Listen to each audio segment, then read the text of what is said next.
What up?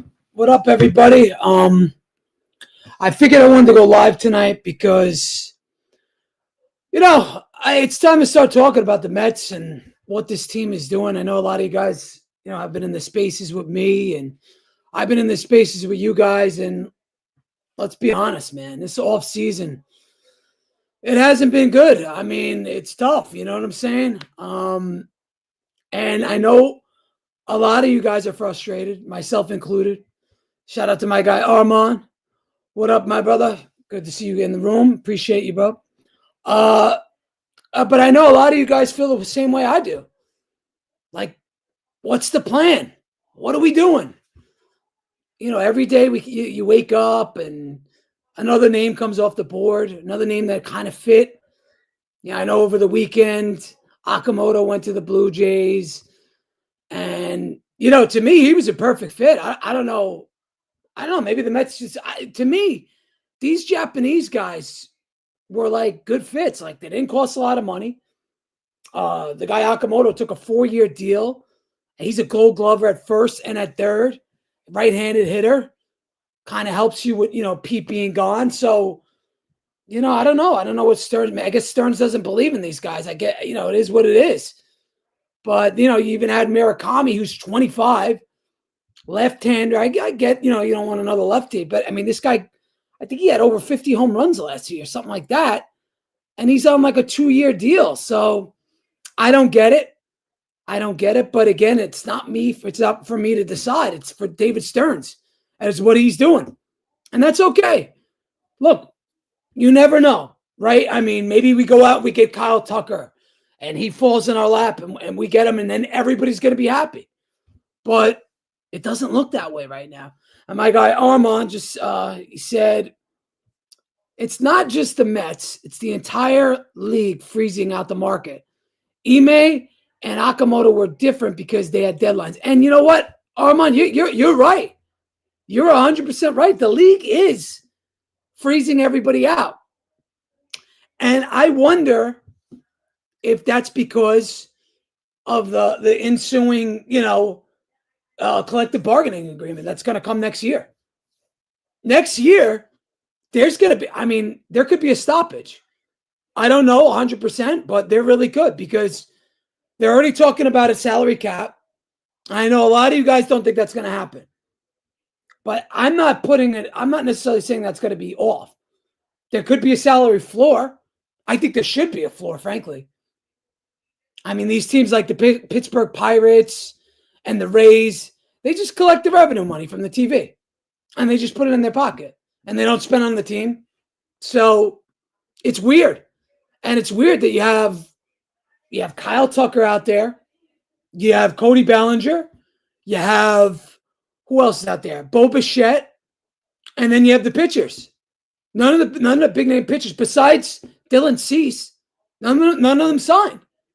So I know the Mets, that's probably their biggest need. And if you were to ask David Stearns, I think he'd probably say the same thing. The biggest need right now for the Mets is starting pitching. And not just any starting pitching, it's front end starting pitching, right? So I don't know what they're doing. I don't know what the plan is. But, a lot of Mets fans are pissed off. They're pissed off because really, there's not really a plan in place. David Stearns said on the day after the season that we're all about run prevention. That's what we're going to be doing moving forward. Run prevention. And I think the Mets fans feel like, we're being lied to. Because Pete Alonso left. And I get it. Look, Pete left and we didn't even offer him a contract. We didn't even care. But I don't think David Stearns wanted him. And this goes back to last year. David Stearns didn't want him last year. The fans kind of pressured him into it. So I understand. Look, but and we signed what's his name? Polanco. And he's going to be the first baseman. But you really think this guy's going to be a great first baseman? This guy isn't a Gold Glove guy. He played the outfield. He played second base, and he was mid. He's mid as hell. So I don't know. I mean, this guy better be the second coming of Keith Hernandez. That's all I'm saying, man. That's all I'm saying. And my guy Armand responded again. He says, I'm going to wait until next month when spring training starts and see if free agents sign short-term opt-out deals with other teams. Then I'll question and criticize Stearns. And look, you're right about that. And that's why I'm not killing Stearns right now. If he's actually waiting this market out, and let's say he goes out and gets a Tucker or gets a Bellinger, I'll be happy. You guys will be happy. We'll all be happy because that's what we need. We need another big bat in this lineup. And we also need a big time arm. Maybe the arm comes via starting pitcher. I don't know. I don't know if it comes in a trade. I don't know if it comes on the free agent market. I mean, is Valdez maybe Valdez, the market isn't there. But it was there for Dylan Cease.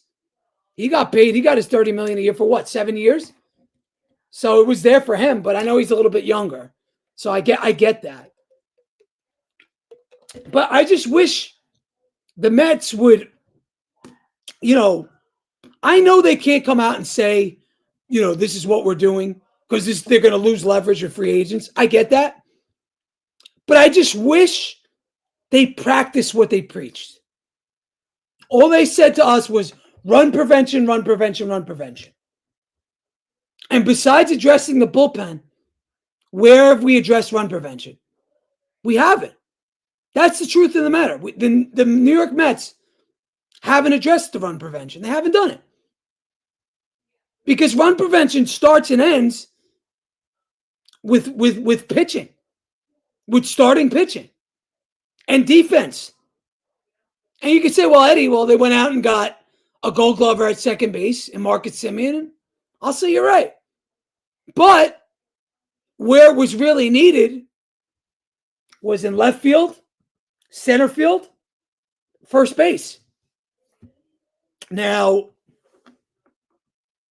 also, what is this lineup going to look like? We know we have obviously Lindor at the top of the lineup. He's going to do his thing. He's going to rake. He always does. Soto's going to do his thing. I think Simeon's going to be a good upgrade, certainly over Jeff McNeil, especially as a fielder. Forget about it. He's going to be great. But is he going to be a 30 home run guy? Is he going to be that 35 home run guy that he was in Texas early on, or how he was with the Blue Jays? Probably not. So it's the Semien move to me. It screams clubhouse. And that's really where it's at. They wanted to break up this core, and they did.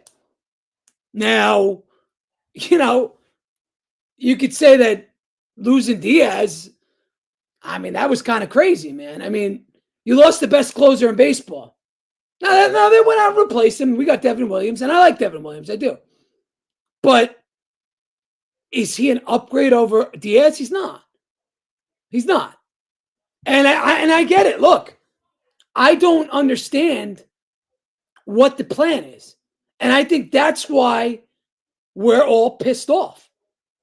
And we're banking now on kids to do this job, right? It's going to be kids that are ultimately going to do this. Give me 1 second. I just lost my screen. This went down. So, all right, there we go. I'm back up. So we're going to be banking on kids to be filling in all these holes. We're banking on a lot of bounce back years. And I don't know how you guys feel about that. But right now, if you were to take a look at this Mets offseason, right, and just see what's being done, it's sort of being sold as like responsible. That we're being super responsible and we're double checking guys and we are making sure we are not giving out any bad contracts. So that's being sold as a responsible offseason. And I could live with that. But really, what it is, if you want to be truthful and you want to be real, it's unfinished. It's unconvincing, right? Like, we didn't get anybody that we say, wow, we're a better team now than we were last year. Now, you could say, all right, Eddie, give it until spring training, give it to when everybody's here, and then judge it. And I'll say no problem. No problem. But you guys have to understand that, like, we are unfinished. Totally. We are an unfinished product. And we are dangerously thin where it matters most. Right? Let's be honest. Yes. And I'll get to the comments. Just let me just give this out. Yes, the bullpen has been addressed, no doubt. And the bullpen is good. The bullpen is damn good. But that was a weakness, right? It was a weakness at the end of the year. And Stearns and Co., they patched it up, right? The bullpen was a weakness last year. It was weak. But we did our job and we patched it up. Now, I wanted to bring Tyler Rogers back, but at $12 million a year, I understand why David Stearns passed, right? So we could live with that. My guy Armand says, per Jim Duquette, league sources has told me that the Mets, Dodgers, and Blue Jays are the most aggressive suitors for Kyle Tucker. Nothing appears imminent. And he says, but there's some distance between the other teams reportedly interested, but those are the main thing. Now, hey, Armand, if you are right about the Mets and Jim Duquette's right, I will not say a word. Again, like I said, the offseason is unfinished. And it's unconvincing. But we still have a lot of time to go. And if that's real, and we end up with Kyle Tucker, I'm going to be very happy. But I don't think we're going to get Kyle Tucker, and I'll tell you why. I think if Kyle Tucker was a center fielder, I think we probably would have already signed him already. But let's be honest, he's a left fielder. Is that really a position of need? Is that run prevention? It's not really. It's not. Now, it's good. It's great. Kyle Tucker, if we signed Kyle Tucker, I would be going nuts right now. All you guys would too. Be honest. But if we're one of the three main teams, that tells me that Kyle Tucker's not getting the years he's looking for. And it's crazy because he is so good. And, he's a really good fielder. He's got a great arm. And he fits what we're trying to do. But do you really see the Mets giving him like a 5, 6 year, 7 year deal? I don't. I can't see it. Just by the way the Mets have been moving, And that's why I'm saying that we're still thin and we're still underwhelmed. But I give, again, getting back to the bullpen, I'll give credit to where it's due. We now have a solid bullpen. We have Weaver. We have Devin Williams. We have Minter coming back. We have Rayleigh coming back. It's a good 6, 7, 8, 9. It's good. And I'll give Stearns all the credit in the world. But that was a weakness, and we took care of it. But the thing is this. You don't win October baseball by just fixing the bullpen, right? You need much more than that. You need to have a team. You need to have some camaraderie. We need to have some chemistry. And right now, besides the bullpen, the rest of this roster is being just held together with hope and, fingers crossed mentality. We're running out right now. If the season started today, it's going to be what? Lindor leading off, I think. I'm not sure. Simeon second, Soto third, Polanco fourth, Beatty fifth. Then after that, what do you got? Not much. Because once you get past Beatty, the fourth or fifth spot, the offense turns into a giant question mark. Giant question mark. And that's a problem. That's been the problem, since last year. 5 through 9 was one big strikeout after another. Now, Look, could some guys revert back to form? Yeah, sure. Maybe we get a big year out of Alvarez. I don't know. Maybe Vientos comes back and goes back to where he was in 2024. But it's not really a plan. Would I say that lineup's going to scare any other teams? Probably not, right? So, it's not really a strength. Who's driving in the runs from 5 through 9? Who's going to be? Because it's going to go, you figure, okay, so Lindor, Simeon, Soto, Polanco, Beatty. That's 1 through 5. Who's 6? Is it Alvarez? Okay. And then 7, 8, 9. So who's at third base? Excuse me, first base. It's Polanco, so he's number 4. So you figure Vientos is after Alvarez. 2 righties in a row. Then who's after that? Tyrone Taylor? Carson Bench? I don't know. So I don't know what to believe. And Armand put up a lineup for me. He said Lindor, Simeon, Soto, Polanco, Beatty, Alvi, Vientos, Taylor, and then the question mark in left field.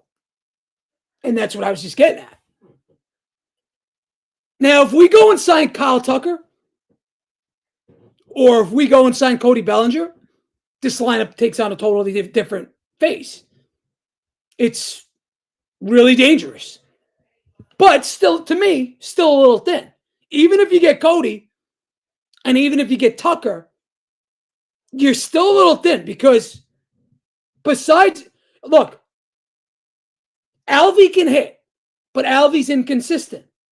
Vientos can hit, but Vientos is inconsistent.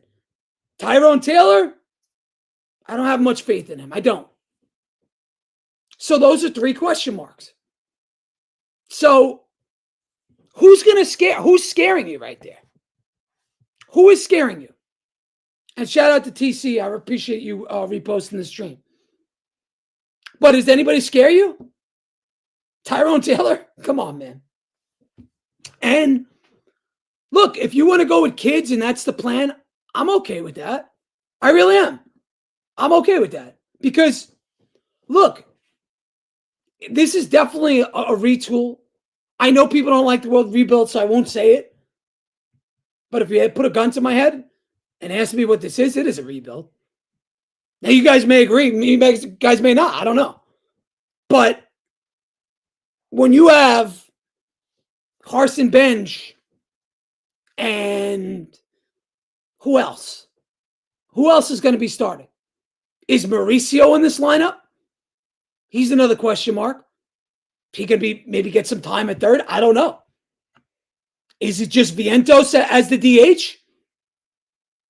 Do you bring in a guy to hit left-handed pitching? I've been saying all offseason, I made quite a few posts about it. Bring in Miguel Andujar. Bring in Andujar. What do you got to lose? Andujar fucking smokes left-handed pitching. Matter of fact, if you got Andujar, you probably get him on a 1-year deal. And if I would put him, he's actually good in the field. He's got a pretty good arm. He's not terrible. You could probably get him for probably $8 million. And to me, we've been a team that hasn't hit left-handed pitching in years. This is going back to 2022. So you may say, Eddie, I don't want Andujar. He's a fucking scrub. And I'll say, listen, yes, he's a journeyman, but he can hit left-handed pitching, and he's really good. Let me go. I'm a matter of fact. Let me see if I could. I have a post because I actually put a post up on Andujar, and he could. When I tell you, he could smoke left-handed pitching. He could smoke it. I'm telling you, he is that good. Let me see if I can find it. I don't have it yet, but I'll get it up when I get a chance. I got to move this stuff around. So Yeah, I'll share it when I get a chance with you.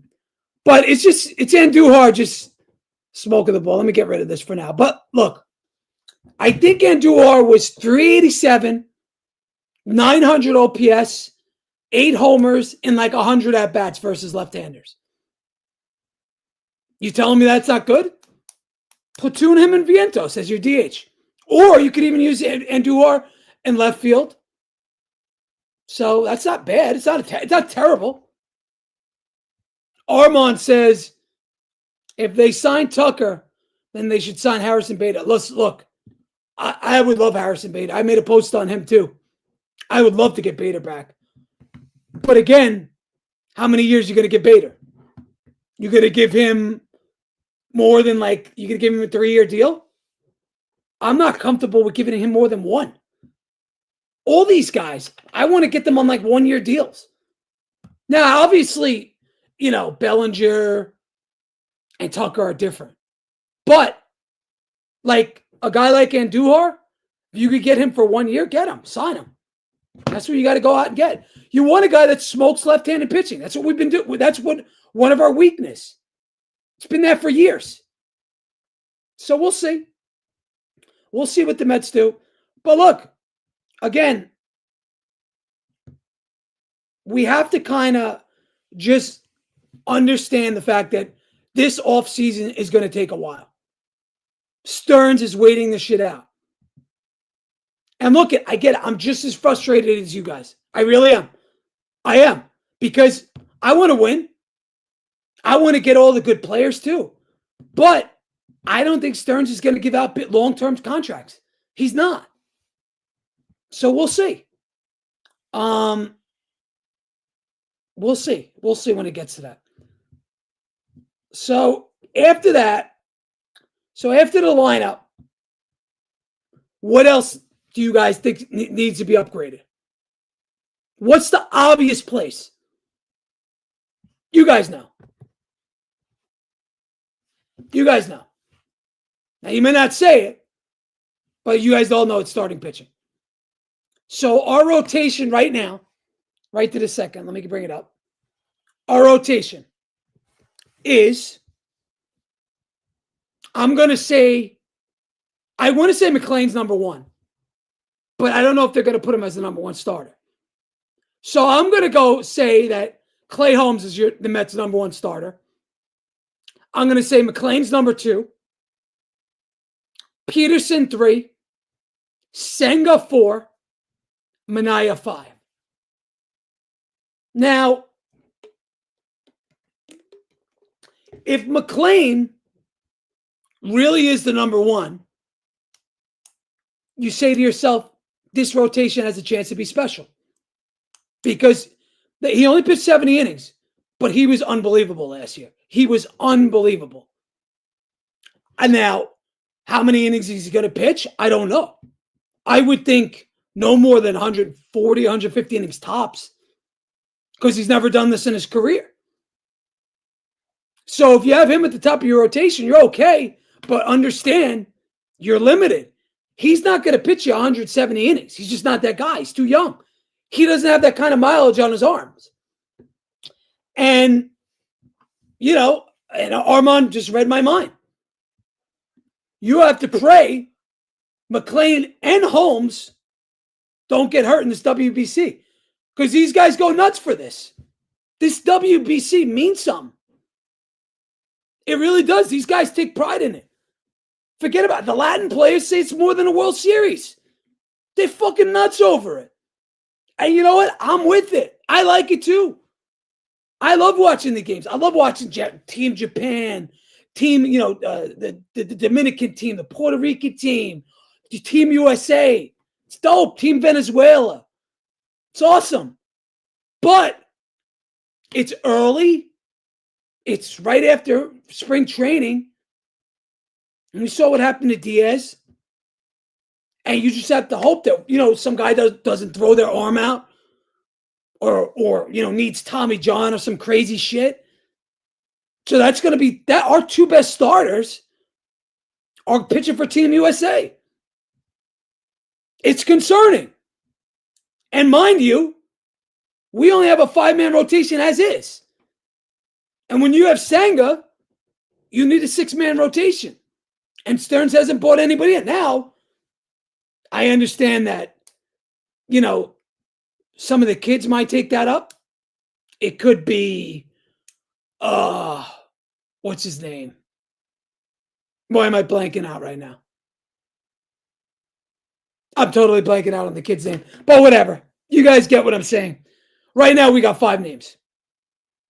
You're banking on Senga to come back, which David Stern said on his last press conference, you can't bank on him for 27 starts, which is true. And we're also banking on a bounce back year from Manaea. Now, will Sean Manaea be a bounce back year? I hope so. Or will he revert to being back to where he always was, kind of like that 4th starter? And Armand, I appreciate you. I appreciate you bringing up. I forgot Sprout, Tong, and Scott. I get Scott. I always mix up Scott with like all these guys. I don't know. I always forget their names, but those are going to be 6, 7, and 8. Who's the best out of those 3?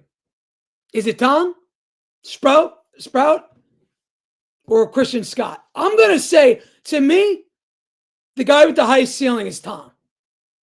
Then I'm going to go Sprout and Christian Scott. I wasn't overly impressed with Christian Scott in 2024. I wasn't impressed with him. But we'll see. I mean, we do have depth there. And one thing I'll tell you this, Stearns is going to bank on these guys. He's totally banking on them. And I think that's one of the reasons he's not paying for pitching. So it's understandable. Armand says that Scott can be used in the bullpen to limit his innings. Well, maybe that's it. I mean, our guys didn't get out of the 5th inning many times. We were lucky to get out of the 4th inning from June on. So I think one of the Mets' needs, besides a top-end guy, is an innings eater. We need a guy that can eat up innings in the starting rotation, in that starting 5. Now, do you go out and you see, you guys are going to kill me for this, but do you go out and see what, dare I say, Max Scherzer wants? Or Chris Bassett? Don't kill me. Don't shoot me. I'm just saying they do eat innings. They're not the worst guys in the world. And they pitched here before. I know I'm going to get arrows flying my way for even saying those 2 names. But when Bassett was here, he was pretty good. But I think it's going to depend on how much money Bassett wants. And Scherzer, how much is he going to want? He's a fucking 5-inning pitcher now. They do eat innings. Bassett especially. Bassett has over 170 pitches for, I think it's 4 or 5 seasons in a row. 170 is like the new 200. So you can look at those guys, right? And, I also think the Mets aren't going after the guys with qualifying offers attached to them. That's why we're not seeing like a Zach Gallen. Zach Gallen, to me, would be a good fit. But he's got the QO. So Stearns doesn't like that. All right, that's his thing. Do your thing. We have kids, but I'm just being real. We are taking a major, major risk on bounce back seasons from Manaea, Senga, and even Peterson. Yes, Peterson made the All-Star team, but in the second half, he was awful. He was fucking terrible. He was good. In the first half, he was great. He was a fucking all-star. But after that, he just went dead. I don't know if he got fatigued or what. But that's kind of Peterson. That's kind of who David Peterson has been every year he's been with the Mets. So we'll see. Armand brings up besides the top end starter, Nick Martinez, Zach Littell. Names don't exactly move me, but whatever. It is what it is. But, look, I get it. I get why you guys are extremely pessimistic. I get why you guys kill Stearns. And listen, I'm with you. I do too. But I'm just going to tell you this. The offseason's not over. So there is still hope for us Mets fans. Now, do I think we're going to win fucking 90 games? No. I don't even know if we're 500 right now. Now, if everybody bounced back and everybody, has the best seasons of their career, this team can make a wild card, 100%. Because think about it. Alvarez hits 25, 30 homers. And Vientos hits 25, 30 homers. Peterson pitches to a sub-3 ERA. Clay Holmes gave you what he gave you last year.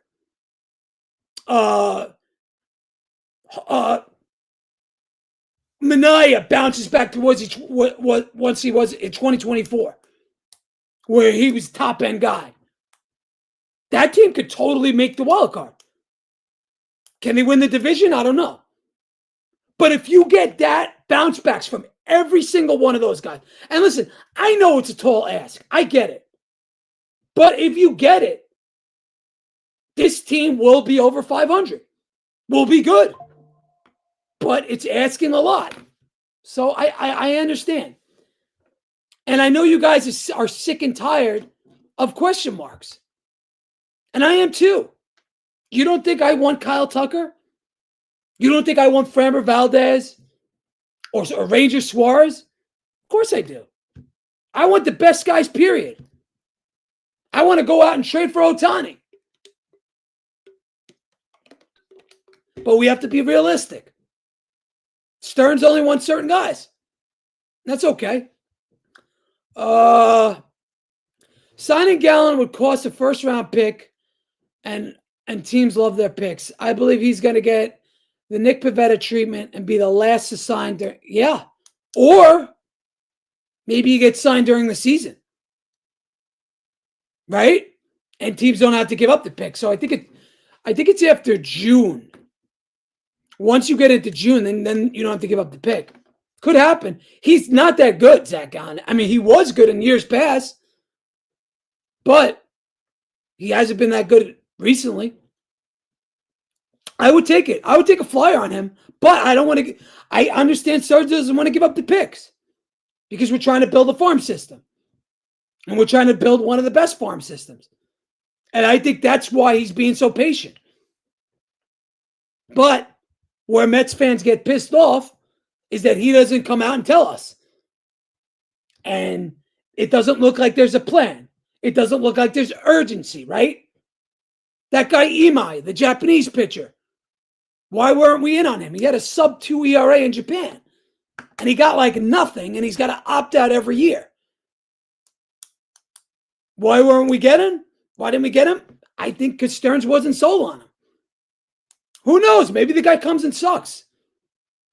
Recently, Japanese guys have been good. But if you go back in the day, some of them used to be garbage. Like the guy in the Yankees. What was his name? The guy George Steinbrenner called the Fat Toad. What was his name? Not Tanaka was great. It was the other guy. I forget his name. Hideki Arabu. The Fat Toad. So we'll see. But when you count on bounce backs, when you count on that and everybody's having a bounce back year, your rotation better be stable, man. Because everything has to go right for this to happen. For you to contend, Senga's got to be that ace again. He's got to give you 140, 150 innings. Peterson's got to be that quasi-ace. Manaya's got to be a quasi-ace.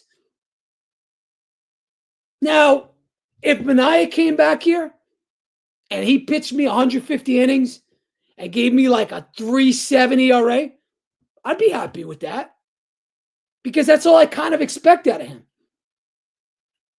Now, Senga, he's the guy that if he gets it together, he's dangerous because his pitching's off the hook. That goes fork slider when he's pitching, it's almost unhittable. But again, another if, another question mark. So we'll see.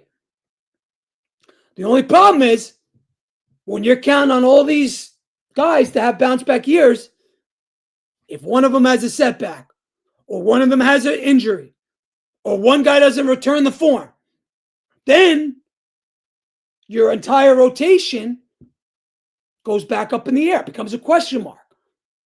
So when you hope for bounce back years and it doesn't happen, your plan goes awry. Now look, I'm just as hopeful as you guys. I hope Senga comes back next year and fucking sticks it to the Mets. But I also know for the last couple of years he's been hurt.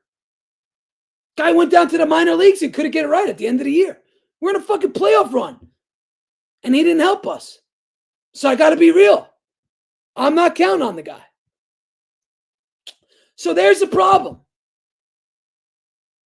When you have no margin of error, and the Mets didn't make any signings to give you extended innings, right? Because that's what the front of the rotation needs a front end guy, right?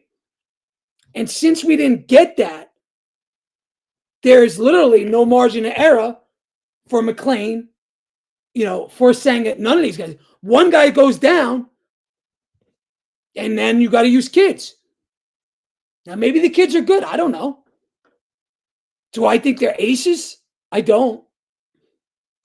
Like I said, the best out of the three of Scott, Tom, I would say Tom. I would say Tom is the best. But do I guarantee he's going to be really good? I don't. I can't guarantee it. It's different when you sign a free agent with a big resume, right? When you sign a Framber Valdez, you know exactly what you're getting. Now, granted, I get it. Guys in their 30s get hurt when they sign big contracts. I get it, especially front-end starting pitching. But if you took Framber Valdez and plugged him in at the top of the rotation, you know exactly what you're getting. You're getting a quasi-ace, a guy that's been in a ton of playoff runs, a guy that's pitched in a ton of big games, and you're getting a guy that's going to literally elevate your team from,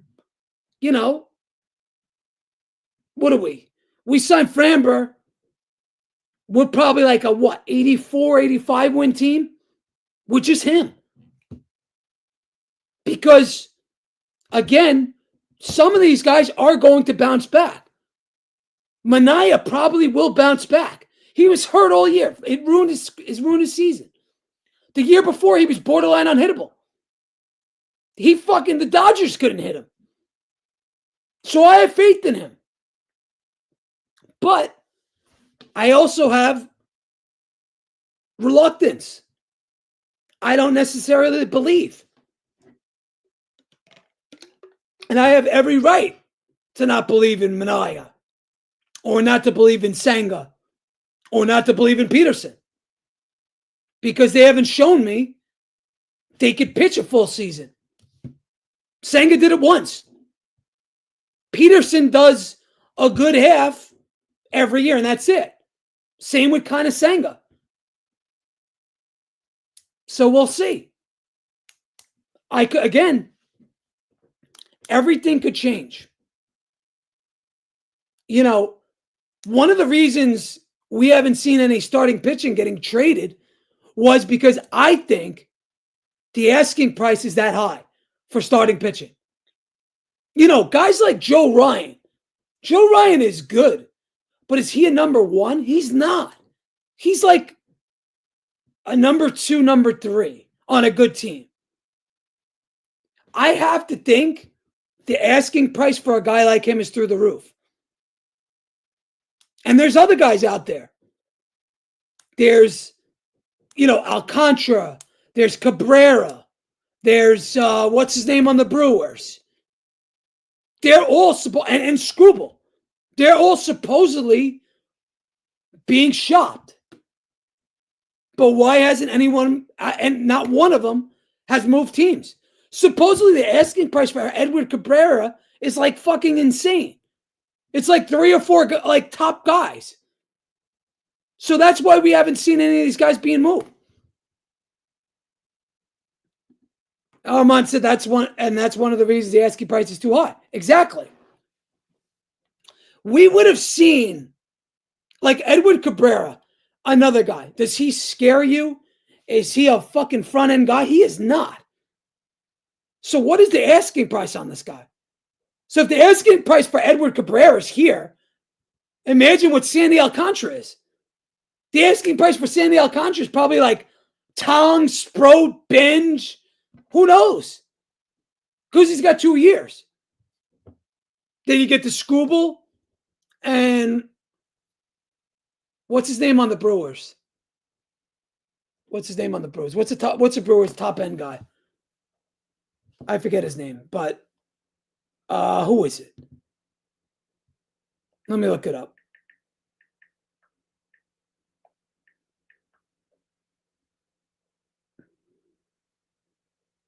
So Brewers, Freddie Peralta. Again, 1 year deal. 1 year left on Freddie Peralta's contract. If he was getting traded, let's put it this way. If Freddie Peralta is on the market right now, I guarantee you the asking price is through the roof. Because we haven't seen one good starting pitching getting traded. Not one. Name them to me. So I have to think if the price for Edward Cabrera is 3 top end guys, can you imagine what Freddie Peralta is or Struble is? Struble's probably 5 guys. So I understand Stearns not trading for those guys because if you guys remember, the asking price at the deadline was so fucking crazy that Stearns didn't want to say it on the last day of the season. Excuse me, on the day after the season. He said, if I would have told you guys, it would have been too high. It's basically what he said. Let me get to the comments. Pitchers, players with 2 years of control have not gotten traded because of the pending lockout and the entire 2020 season is lost. Those players still become free agents. And again, I didn't even bring that up into it. So the teams that trade for a player only get 1 year of starts. And then he brings up Edward Cabrera having 3 years. Yeah. So you think about it. We're not. So are you better off trading for a guy with 1 year? You might be. Because we don't. Oh, maybe that's Stearns thinking too. There could be a lockout, and I'm trading for, whether it's Alcantara, Cabrera, who else? Joe Ryan, I think he's got 2 years. Imagine trading 4 or 5 guys, and you only get 1 year out of this guy.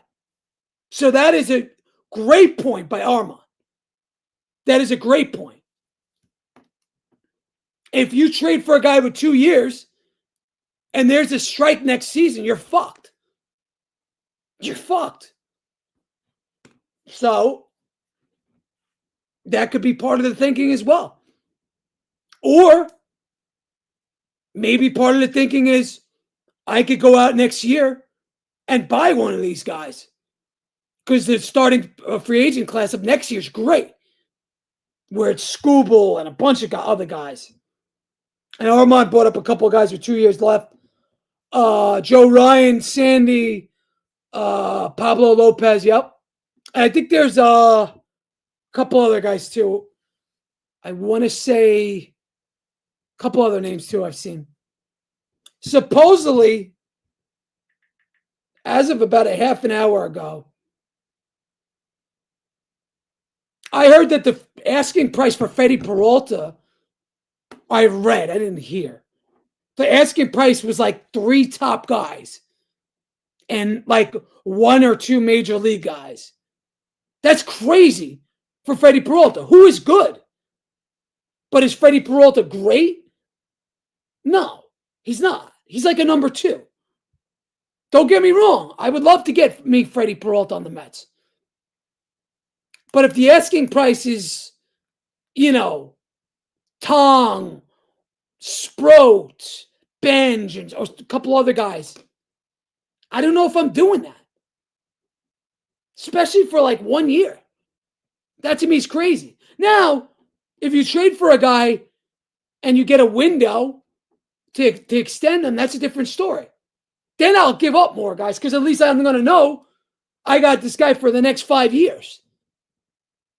Like if I trade for Freddie Peralta or Skubal, if I'm the GM, I'm going to say, give me a 48-hour window and I'm negotiating with this guy for the next 48 hours and I'm getting a deal done.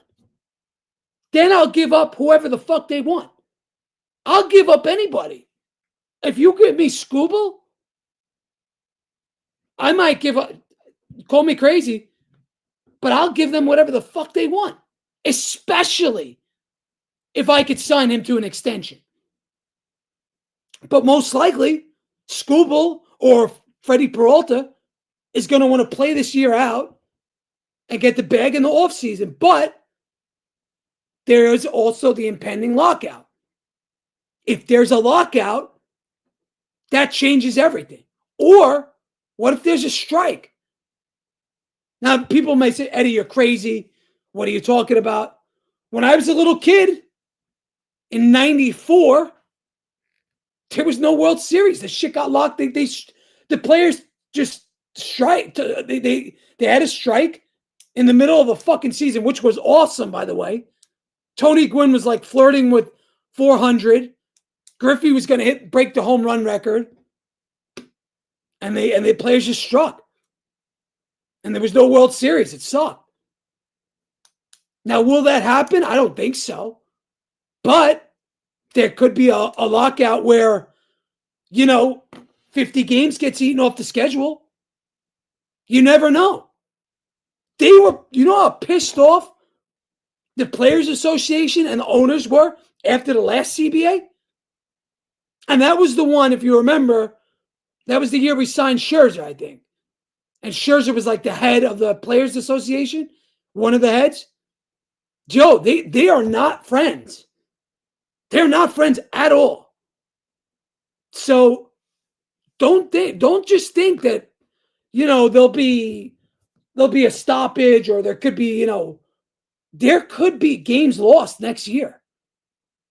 What if the owners are insistent on a salary cap? Now, some owners don't want it, like the Mets, like the Yankees, like the Dodgers. But I guarantee you more owners want a cap than don't want it. Now, do they have the power that the smaller market teams do? No. But they still have a say, and they still vote. Wow. So, Armand's awesome, by the way. You're awesome. Here's some of the starting free agents next year. Skubal, Peralta, Robbie Ray, Gausman, Bieber, Luzardo, Bubek, or whatever the fuck his name is. I can't pronounce it. And then he says he thinks the entire 2027 season is going to be lost. Do you guys think that too? That's a crazy take. I don't know if I can see the whole season being lost. Because remember, everybody loses out. If the whole season's lost, the players don't get paid. The owners don't get paid. The TV companies don't get paid. The advertisers, the concessions, the gear, the fan gear, none of that shit sells. Nobody wants to lose money. Everybody wants that bread, whether it's the owners or the players. Think about some of the players. Some of these players live like fucking ballers, man. You think they want to miss out You think Juan Soto wants to miss out on getting $57 fucking million? Fuck no. So maybe again, that's why I'm saying you never know with the cap. Now, if I was in there, I'd put a fucking salary cap floor in. Put a floor in. Pittsburgh, Tampa Bay, Sacramento A's. Your floor is $120 million. You have to spend that at least. Fuck these teams. All they do is half of these teams' owners just pocket the TV revenue and just pocket it and don't put money into the team. Fuck these guys. Pittsburgh Pirates. Milwaukee even does. Milwaukee's good. But they don't reinvest the money into the team. So what if there's a cap?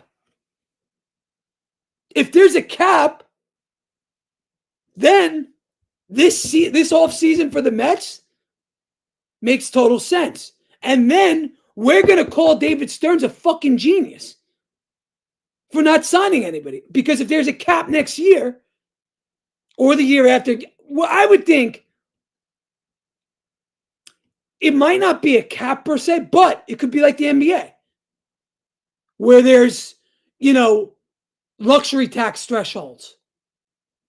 And if you're over, the first apron or the second apron, you're fucked.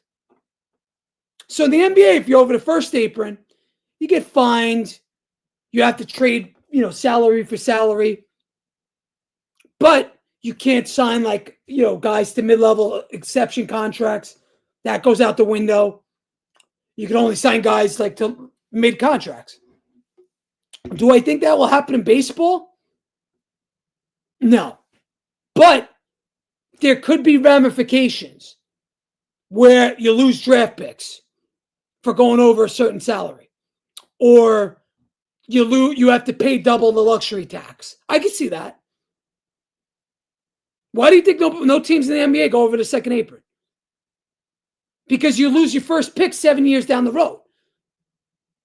So, as good as the Boston Celtics were the last few years, they were over the second apron this year. And that would have been their second year in a row. Why do you think they traded everybody? Because they would have lost the first draft pick 7 years down the road. And you don't know what your team is going to look like 7 years down the road in the NBA. In baseball, it's different. Guys get signed to 15-year deals. In the NBA, the longest deal is 5 years. So I could see some of that coming to baseball. I really can. Where you're going to see 5, 6, 7-year deals tops.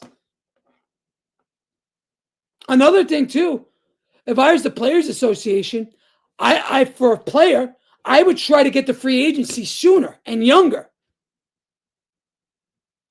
But again, not every owner is going to be for that. Because a lot of these owners want to keep their young guys as long as possible before becoming free agents. That's why we're seeing all these guys becoming free agents in their 30s now. And the market's not there. And that's what we're watching this offseason. Whether we like it or not, it's the truth. That's why I'm not killing David Stearns. Because next year, there could be a cap. Or there could be aprons. That if you go over, you lose all this stuff, and then you can't build a farm system. I want the Mets to be contenders year in and year out. I want to be great year in and year out. I want to have a chance at the World Series year in and year out. Now, is it hard to win a World Series? Fuck yeah. It's hard. I think baseball is one of the hardest sports to win in it. Baseball, hockey, the NFL, it's a roll of the dice in the offseason. Excuse me, in the postseason. It's a roll of the dice. So you don't know. With that said, let's be patient. I know you're pissed off. I am too. I know you want Kyle Tucker. I know you want Cody Bellinger. I know you want Framber. But maybe Framber's not the best guy. Do you really want to pay Framber $30 million a year for 6-7 years? Historically, those contracts are bad. Look at Max Fried. Look at who was the guy that went to the Giants? Historically, guys that signed big deals in their 30s, pitchers, it's a bad deal. Corbin Burns. Who else? There's tons of guys. Jacob deGrom. Tons. Jacob deGrom, they paid him $30 million to sit on the sidelines and recover 2 years for Tommy John. Why do you think the Mets didn't pay him? That's exactly why. Shout out to Armand. He says, I know for a fact Hal, John Henry, and Tom Ricketts are siding with the small market, aka cheap owners wanting a cap. A's estimated payroll, 99. Cleveland, 79. Colorado, 97. Chicago White Sox, 87. Miami, 73. Pittsburgh, man. They're again, this is horseshit. Every team should be at least at 120 million or 100, even 130 million. I think that's fair. Those 5, 6, 7 teams are pocketing their revenue. They're pocketing the TV money. So they should make all those teams reinvested. And that'll be good for the players. MLB should copy the NBA and NHL with max years on contracts. Players on current team, 8 years. Players that hit free agency, 7 years. Okay. Well, the NBA, the longest year is five years. That's the longest deal. It's a 5-year deal. And guys over 38, it's like 2 years plus an option. I think the NBA is run the best. Now, I don't know the NFL as well as I know the NBA, but the way the NBA works is great because you can fucking turn around your team in like 3 years. Let's say you sign a bunch of bad contracts. Okay, fine. You're off of those bad contracts in 3-4 years, and at the same time, you could get a couple of draft picks, and if you get one franchise player, everything's over with. It's not like that in baseball. You could have the best player in baseball and still lose. We watched that how many years? Barry Bonds never won a chip. A-Rod went nuclear once in the postseason when he was on juice in 2009. Who else? Now, the Dodgers are stacked. That's a new phenomenon, though. The Yankees were stacked in the 2000s, and they won every year.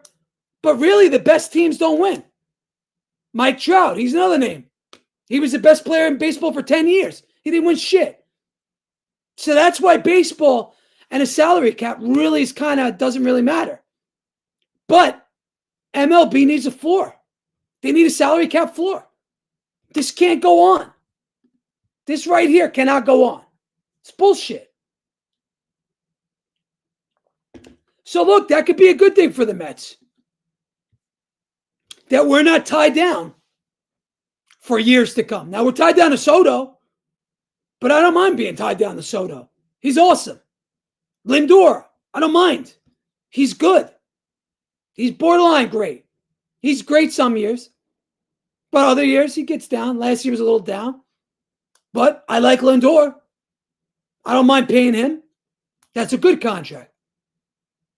But imagine we go out and we give Framber 7 years and then he needs Tommy John surgery. Kyle Tucker, how's he going to age? Cody Bellinger, how's he going to age? Now, if you're talking 3 or 4 years, I'm speaking your language. But when you get to 6, 7, 8 year deals, fuck that. The only guys I'll take those kind of deals with are like the young guys. Like the guy in Seattle, Fernando Tatis, those type of players.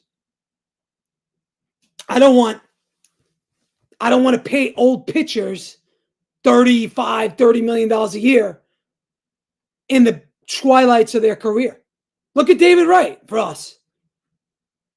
He was broken by the end of that contract. Wasn't his fault. His back broke on him. But we'll see. So again, maybe we go and steal somebody. Imagine if we steal Kyle Tucker. Imagine that. Even if we get him for a year. I'll be ecstatic. Now, if you get Tucker, do you put him in right and move Soto to left? That's what I would do. But will Soto do it? And will the Mets do it? That's the other question. Maybe Bo Bichette's market doesn't develop. If that's the case, maybe you could get him for a couple of years. I don't know. Again, I would think these guys are going to want opt-outs after year one. But the Mets will do that. The Mets will give Kyle Tucker $35 million probably for 1 year. But if I'm Tucker and I'm Bellinger and these guys, I'm going to want 5 years minimum. Armand says the QO needs to go away. I think everybody agrees on that. Everybody. The owners like it, but the players don't, for sure. Like we mentioned earlier in the show, Zach Gallen. He might have to wait till June to get signed, even though he's good. But he's a question mark. And we saw that a couple of years in MLB. So we'll see. But if it was up to you guys, and it was your dream offseason for the Mets, right now, and you could add anybody, who would it be? Would it be a pitcher, a position player, or both? Obviously, it's both, right? But if you had to pick, and you could only pick one, starting pitcher, or a great outfielder, center fielder, whatever, who do you pick? Let me go to X. Let me see this. If you're on X, and if you're writing to me, just write in the chat what Armand's doing, because I can't see you. If you're writing to me on X, I can't see it. It's not in here. Same thing on YouTube. Shit, all right. Jennifer says, I'll take Kyle Tucker right now. Okay. She wants Tucker. Chris Peters says, trade anything and everything for Skubal. Okay. That's interesting. And Peter B says, give me Bellinger and Skubal. I'm feeling greedy. Okay. Look, I'm greedy too. But do the Mets want these guys? I think the Mets want them on their own terms. And that's it. So we'll see. We will see.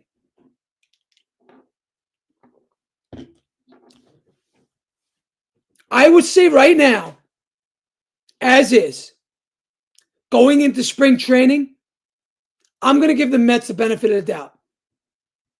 I think the Mets right now, if they don't do anything else, I think they could win just as many games as they did last year, 83. I do. Because everything went wrong last year. I can't see that happening for that long. What were we, 17 games under 500 from June 12th on? I don't think that'll happen again. Shout out to my guy Michael. He came in. He said, I would take Tucker only if it is for 4 or 5 years, not 8 or 10. And Mike, I think the Mets, I agree with you, first off. But I think the Mets are thinking the same thing. I think the Mets are thinking that with Tucker with maybe even less years. The Mets might be in on all these dudes. They might be in on Bellinger, Tucker, Framber. Who else? Suarez. But they're in on them on their terms. 1 year deal or a 3-year deal with opt-outs.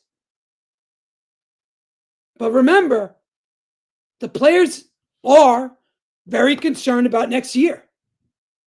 So a guy like Tucker, maybe he goes back out and says, listen, I had a little bit of a down year this year. I'm going to go out next year and rake. And if he goes out next year and rakes, he's going to make 3, 4, 500 million. Do I think he's going to get 10 years? I don't. I don't think any of these guys are getting what they're getting. I think some of these guys are going to fall in the Mets' lap. I think Tucker might fall in the map in the Mets' lap because nobody wants to pay these dudes. Shout out to my guy Mitch. What up? Appreciate you guys. Yeah, thank you guys for coming in the chat. Again, if you're writing to me on X, I can't see you. Like 5 people, 10 people wrote to me, but I can't see it. So that's why I appreciate you coming in here. But with that said, if we were to get a Tucker and then we traded for a starting pitcher, I think you're looking at a high 80 win team. 86, 87, 88 games, something like that. I think so. Because the bullpen is great. Now, yeah, we lost Diaz, but we're deeper than we were last year. Much deeper. Michael says, Tucker has to play 150 games. He can't have another. And you're right, Mike. You're 100% right.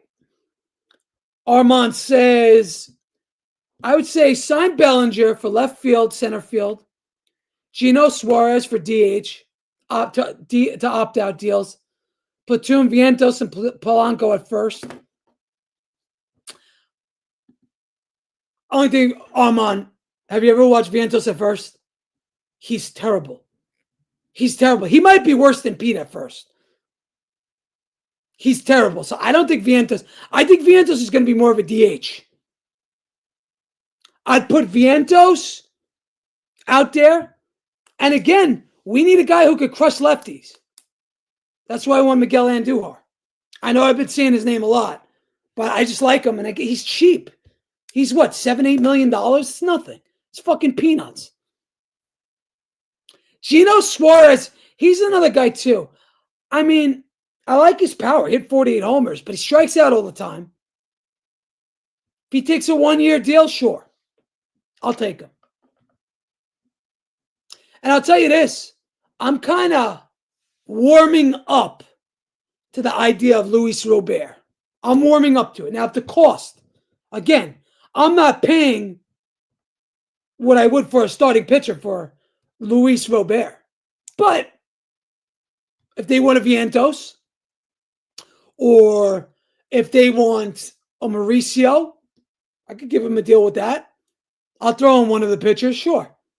That's a deal I'll accept. Because you get a great fielder at the least. And if he hits like shit, he hits like shit. But I'll take a chance. He's young. Fuck it. Maybe he comes here and rakes. There wouldn't be much pressure on him. It's not like if you make a deal for Robert, they're going to go out and boo you. They won't. So I'm warming up to him. Would I rather Bellinger or Tucker? Yes. But if we can't get them, and those guys want 7 years or 8 years, whatever it is, and we could trade for Robert, I'm doing it. As long as the price isn't too high, I'm doing it. But that's about it. Listen, I appreciate everybody that came in. All 300 plus you guys. Appreciate you guys watching on YouTube. If you guys haven't, please go to my YouTube page. It is called Garden City Media. Just type it in Garden City, CITI Media. I'm just starting it. Go to that. Sign up for it. You're going to get your Mets content. You're going to get your Knicks content. I do all the post games for the Knicks. I do shorts. I do trade possibilities. Anything you guys want. So if you guys can, go to Garden City Media. That's CITI Media on YouTube. Hit that subscribe button. Subscribe. I got like 30-something subscribers. I'm trying to build this up. I just started it. So we'll see. But with that said, I'm just telling you, Met fans, I know the title of this space was No Plan. No urgency, no transparency. Mets addiction. But I'm just telling you, be a little patient. Maybe Stern's got something up his sleeve. Maybe he does. With that said, thank you to everybody that came in. Appreciate you. I'll see you guys tomorrow night with the Knicks. And let's go Mets. Good night, everybody.